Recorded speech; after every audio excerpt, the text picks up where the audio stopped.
Enggak, karena saya tidak memaksa orang siapapun. Bahkan ketika saya menjadi vegetarian atau vegan atau nggak pakai alas atau tidak pakai sabun, saya tidak memaksa atau tidak meminta orang-orang. Itu teman-teman, saudara, keluarga untuk kalau mereka di depan saya, teman saya makan babi, ya saya tetap makan sayur.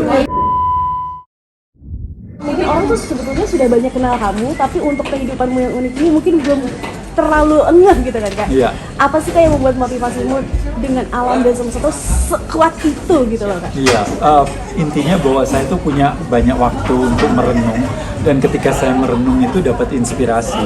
Dan sebagian besar orang di dunia itu tidak menanyakan hal-hal yang normal.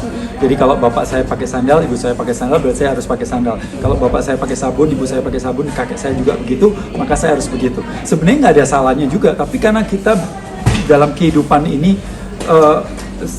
hidup yang begitu-begitu aja, semua orang melakukan begitu, maka saya harus juga melakukan begitu. Menurut saya ingat kata-kata Socrates bahwa hidup yang tidak diperiksa itu tidak pantas dijalani. Jadi saya selalu memeriksa semua hal-hal yang ada di dalam diri saya, yang saya yakinin, saya pikir itu benar sebelumnya, tapi itu kan input dari keluarga, dari lingkungan sosial.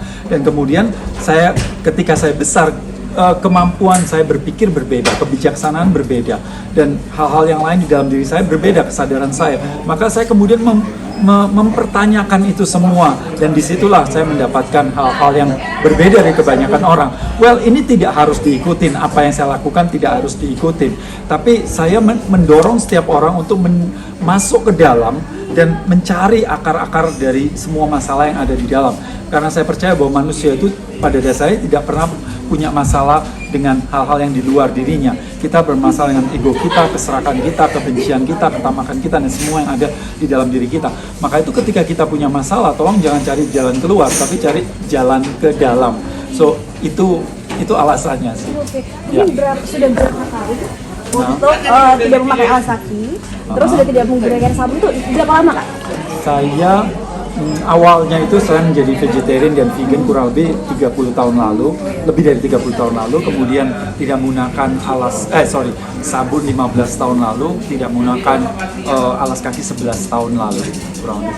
Oke, itu memilih untuk jadi vegan, itu awalnya ada kayak dulunya makan sekarang gak makan, itu ada ini nggak kayak bedanya tuh apa yang lebih signifikan banget ketika? Well, sebenarnya tujuannya bukan utamanya ya, bukan kesehatan dan sebagainya, tapi etika sih.